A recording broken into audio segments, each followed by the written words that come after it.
Coucou tout le monde, j'espère que vous allez bien. Aujourd'hui je vous retrouve avec une nouvelle vidéo et ça va être mon book haul du mois d'octobre, qui est en fait mon book haul du mois de septembre-octobre plutôt, parce qu'il y a pas mal de choses que j'ai achetées aussi fin septembre. J'adore faire ces vidéos et j'adore les regarder, du coup je suis très contente aujourd'hui de faire celle-là, surtout que j'ai 21 livres à vous présenter. Il y a quand même pas mal de mangas, mais il y a quand même aussi pas mal de romans pour une fois. Et voilà, je sais pas, j'ai un petit peu craqué mon slip on va dire, j'ai acheté pas mal d'occasions et j'avais envie de me faire plaisir, donc voilà, je vais vous présenter d'abord les romans comme d'habitude et ensuite les mangas.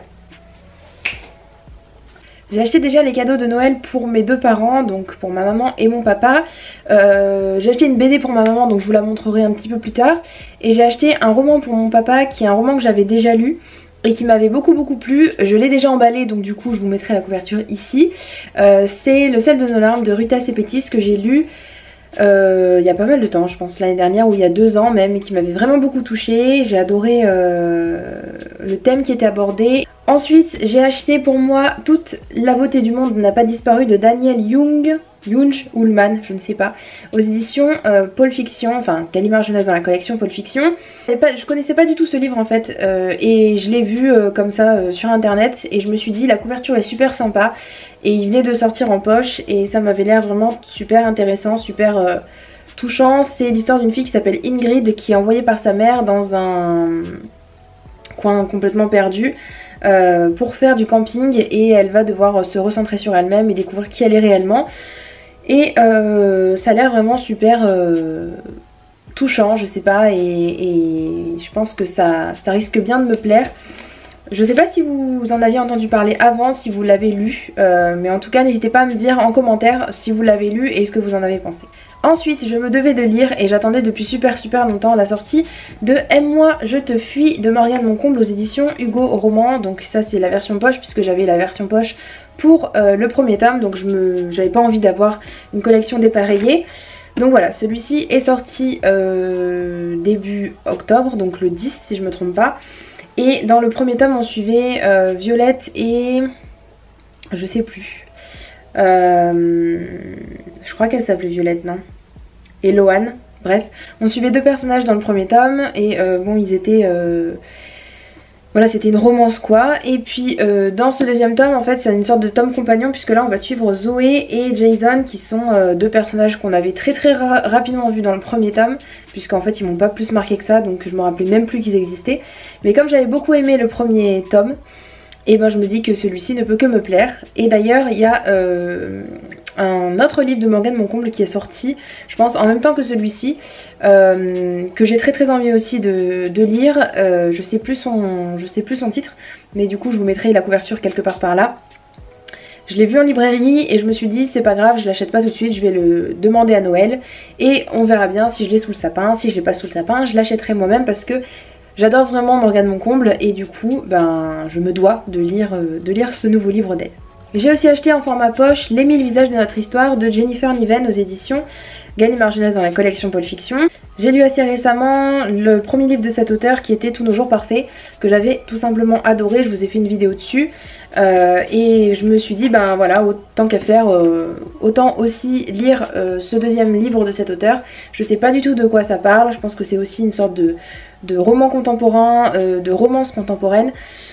Je veux pas en savoir davantage, mais j'avais vraiment beaucoup aimé l'autre livre qui parlait plus d'adolescents qui avaient des pensées suicidaires et voilà, qui se sentaient pas forcément bien dans leur peau et qui avaient un petit peu des soucis. Et du coup et ben je me suis dit qu'il fallait que je lise celui-ci aussi. J'ai acheté Les Sœurs Carmine, le tome 2 Belle de Gris d'Ariel Holtz aux éditions Naos. Puisque j'ai lu le premier tome il n'y a pas si longtemps que ça non plus, et que ben j'avais adoré, j'avais tout simplement adoré. Vous savez c'est cette ambiance un petit peu gothique avec trois sœurs qui ont plus de parents je crois bien, et du coup qui doivent pour vivre voler certaines choses, et elles vont les revendre. Et puis je sais plus trop ce qui se passe en plus dans le premier tome, mais j'avais vraiment adoré. Je trouve que l'écriture de l'auteur est vraiment particulière, l'ambiance est particulière, et voilà, ça fait un livre vraiment atypique, singulier, et qui est vraiment très bon. Donc voilà, j'ai très envie de lire ce deuxième tome. Le 3e tome est déjà sorti. Il y a d'ailleurs un nouveau livre de cet auteur qui commence une nouvelle série ou peut-être qui est juste un tome unique, je ne sais plus. Je vous mettrai la couverture aussi. Elle est rouge et elle est un petit peu dans le même style que celle-là. Et ça m'a l'air, ma foi, tout aussi bien, donc je pense que je lirai aussi celui-ci. J'ai aussi acheté dans un genre totalement différent La tête sous l'eau d'Olivier Adam aux éditions Robert Laffont de la collection R, qui a une couverture tout simplement magnifique. Moi j'adore cette couverture. Je l'ai lu et malheureusement ça l'a pas vraiment fait. Voilà, il a une couverture magnifique mais l'intérieur m'a pas tant embarqué que ça. C'est l'histoire d'un garçon qui a perdu sa sœur. Sa sœur a disparu un beau jour, on ne sait pas trop ce qui lui est arrivé. Ses parents se sont lancés à sa recherche, ils ont mis les enquêteurs, les policiers, etc. Ils ont tout fait pour que sa sœur Léa soit retrouvée. Et finalement, il n'y a rien qui est jamais ressorti de ces enquêtes. Et un beau jour, Léa ressurgit. Et elle va devoir un petit peu se reconstruire et tout le monde attend d'elle qu'elle s'explique en quelque sorte sur ce qui s'est passé, comment ça s'est passé, etc. Et elle reste pas mal de temps dans un certain mutisme et en tout cas elle veut pas en parler de ce qui s'est passé. Et on suit tout ça donc pas du point de vue de Léa mais du point de vue de son frère. Ensuite j'ai acheté le tome 2 d'Ashes Falling for the Sky de Lynn Gorman et Mathieu Guibé aux éditions Albin Michel. J'ai lu le premier tome, je l'ai beaucoup aimé. C'est une romance où on suit Ash et Sky qui sont deux personnes qui sont diamétralement opposées. On a d'un côté Ash, un garçon qui est clairement le bad boy, qui se fait toutes les filles qu'il veut et qui veut absolument pas avoir une relation stable, durable et ni quoi que ce soit. Et on a de l'autre côté Sky, une fille qui a jamais eu vraiment de relation amoureuse, donc qui n'y connaît pas grand chose. Et elle quitte sa maison, elle quitte ses parents pour la première fois pour aller à la fac.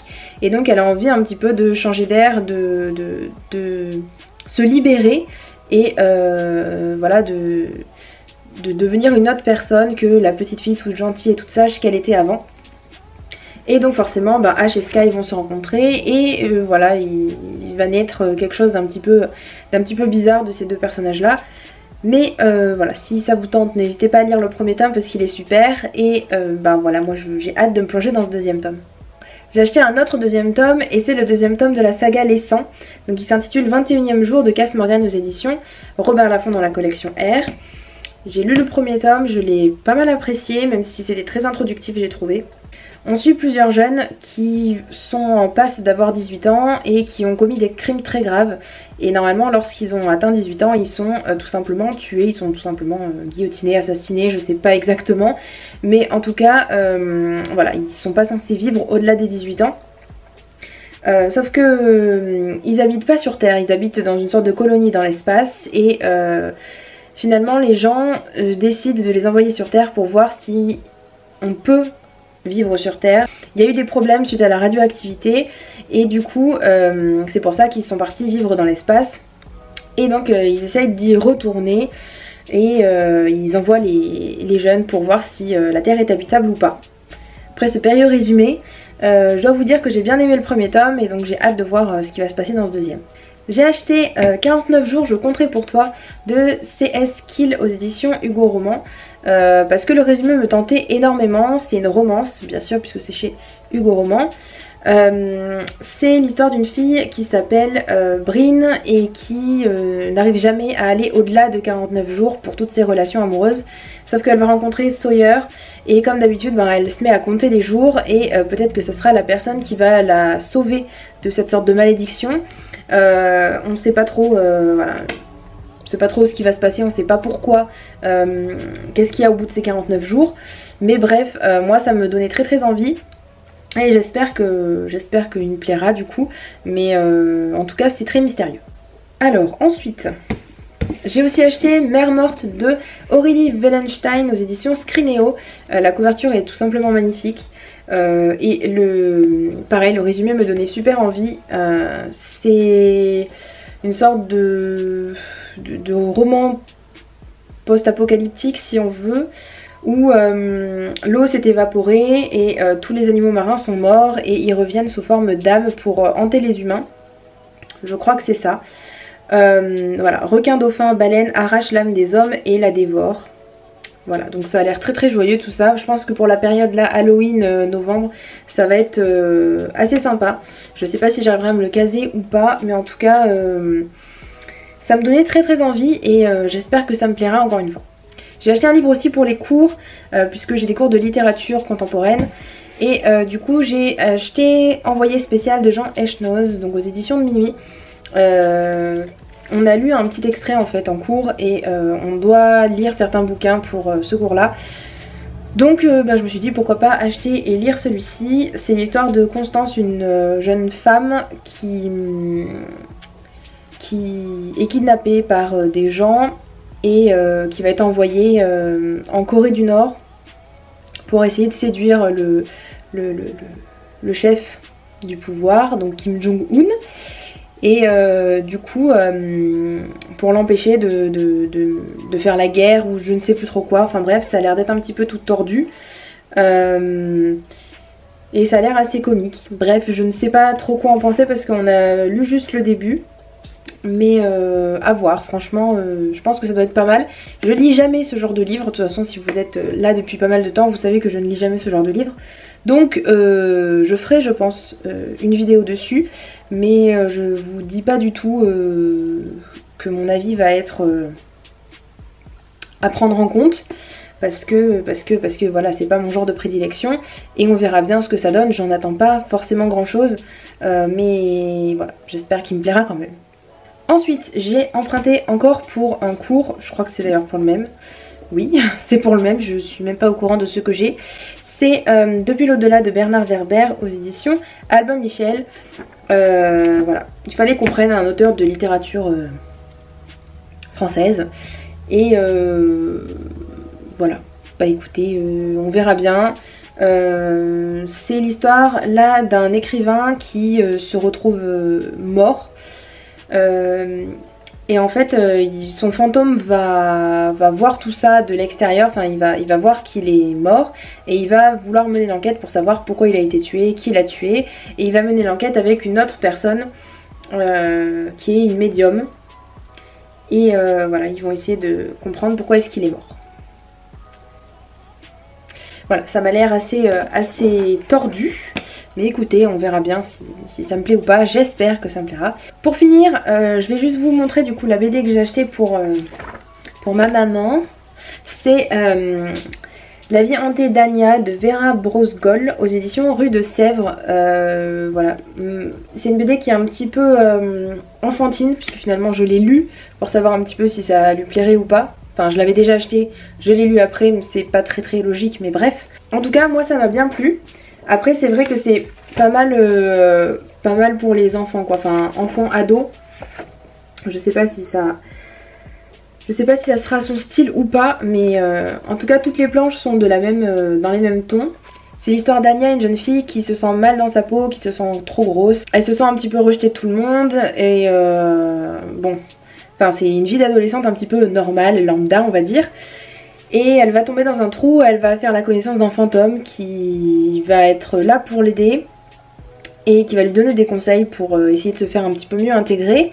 Sauf que les intentions du fantôme ne sont peut-être pas très bonnes. C'était assez sympa, après c'est pas la BD du siècle, hein. En tout cas elle a remporté le prix Eisner Award. Je ne sais pas si vous connaissez, si vous êtes amateur de BD, peut-être que vous connaissez, moi je ne connais pas. Je pense pas vous faire de vidéo sur cette BD pour le coup.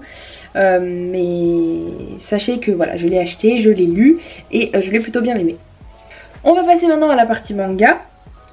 J'ai acheté le tome 5 de Hâte Ellie, je n'ai pas de petite amie aux éditions Kana de Fuji Momo. Bref, toujours aussi mignon, je vais pas faire, j'ai pas épilogué 50 000 ans parce que c'est toujours un petit peu la même chose que je dis par rapport au manga.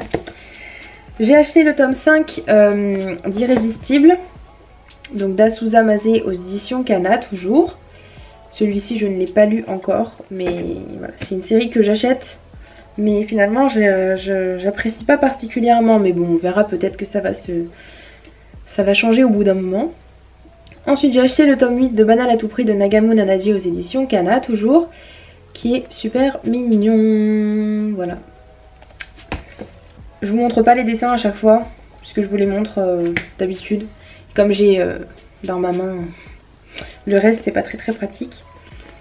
Le 8, bah, celui-ci je l'ai lu et il était très mignon comme d'habitude.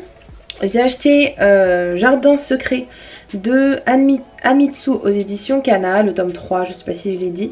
Je l'ai lu et il était très mignon, celui-ci aussi. J'ai acheté le tome 4 de This Is Not Love Thank You de Nojin Yuki aux éditions Soleil Manga. Celui-ci c'est l'avant-dernier tome, donc le tome 5 va sortir je crois le mois prochain ou en décembre, je sais plus. Mais d'ailleurs, comme je fais jamais de vidéo manga sur ma chaîne, je pense faire une vidéo exprès sur les séries de manga que j'ai commencé cette année et que j'ai terminé, vous faire une petite rétrospective de tout ça. Pour un petit peu vous parler plus en détail des mangas, parce que c'est vrai que j'en lis beaucoup, mais finalement je fais pas vraiment d'update lecture dessus, parce que je trouve que c'est pas forcément nécessaire. Mais j'ai quand même envie avant la fin de l'année de prendre un moment pour vous parler uniquement des mangas. Je sais pas quand ça se fera, mais bref, ça se fera.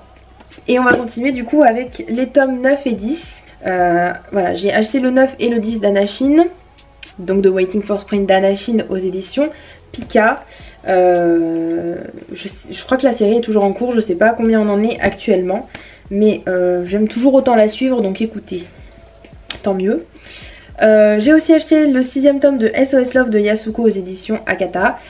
Ils ont fait quelque chose de différent avec la couverture, normalement elle est mate, là elle est brillante. Je crois que c'est l'avant-dernier. C'est la fin de l'histoire principale, c'est-à-dire qu'on aura peut-être un set avec des petits tomes bonus, je sais plus, avec des chapitres bonus, je sais pas. En tout cas, voilà, ça va permettre de finir une série. Ensuite, j'ai aussi acheté les tomes 2 et 3 de Mon colloque d'enfer de Keiko Iwashita aux éditions Pika. Donc ils sont super mignons comme d'habitude. Moi j'adore les couvertures, j'adore les dessins de cette série. Et j'adore la série en elle-même, l'histoire est trop mignonne je trouve. Donc si je devais vous conseiller une de toutes celles que je vous ai montrées là, enfin je voudrais vous en conseiller deux. Celle-ci qui est vraiment super sympa. On suit Miko, une jeune lycéenne qui part pour la première fois de chez ses parents et elle va vivre en colocation avec des gens qui sont beaucoup plus âgés qu'elle, et notamment avec ce garçon là qui s'appelle Jun, qui a 24 ans, quelque chose comme ça, et qui va un petit peu la prendre sous son aile, qui va faire un petit peu comme s'il était son grand frère. Et donc forcément, comme il est attentionné et qu'il est gentil envers elle, elle va avoir des sentiments pour lui qui vont se développer assez rapidement. Et c'est vraiment super sympa, il y a des petites situations super mignonnes, donc celui-là est super sympa, sans être pour autant niais je trouve, même si voilà, c'est du shoujo, donc il y a forcément des choses qu'on se dit mais c'est pas possible, ça se passerait pas comme ça dans la vraie vie, mais bref. Et la deuxième que je voudrais vous conseiller, c'est celle-ci. En tout cas au tout début je trouve qu'elle est super rafraîchissante, et voilà, celle-là est super sympa, et du coup elle est qu'en 5 tomes. Donc c'est plutôt pas mal. Et là on suit Sarah qui rêve du prince charmant et qui croit que Kujo, qui est un garçon qui est un petit peu aimé de tous, elle croit que Kujo est comme ça, sauf qu'il va s'avérer être complètement différent de ce à quoi elle s'attendait au début. Et pour autant ils vont quand même passer du temps ensemble, et Kujo va apprendre quelque chose de son passé. Et bref, quelque chose auquel on ne s'attendait pas du tout. Et du coup moi j'ai vraiment beaucoup aimé cette série, même si elle n'est pas encore terminée, mais j'aime beaucoup cette série. Et du coup je vous la conseille aussi. Donc Mon colloque d'enfer et celle-là sont vraiment super. Et je crois bien qu'on a terminé avec ce book haul qui dure depuis pas mal de temps déjà. Ça faisait longtemps que je vous avais pas montré un book haul aussi conséquent. En novembre du coup je vous en ferai pas, parce que en novembre souvent il n'y a pas beaucoup de sorties. Et en plus voilà, je vous montrerai peut-être 2-3 mangas si jamais il y en a qui sortent. Mais du coup c'est pas le but de vous faire une vidéo qui dure 2 minutes.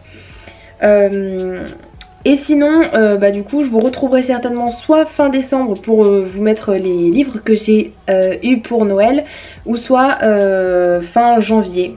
Ça dépendra de mon humeur. Voilà, ça dépendra de si j'ai des choses à rajouter durant janvier ou pas, si j'ai beaucoup de livres ou pas. Je vais m'arrêter de parler parce que la vidéo dure déjà assez longtemps comme ça. Et je vous dis à bientôt dans une prochaine vidéo. Ciao ciao!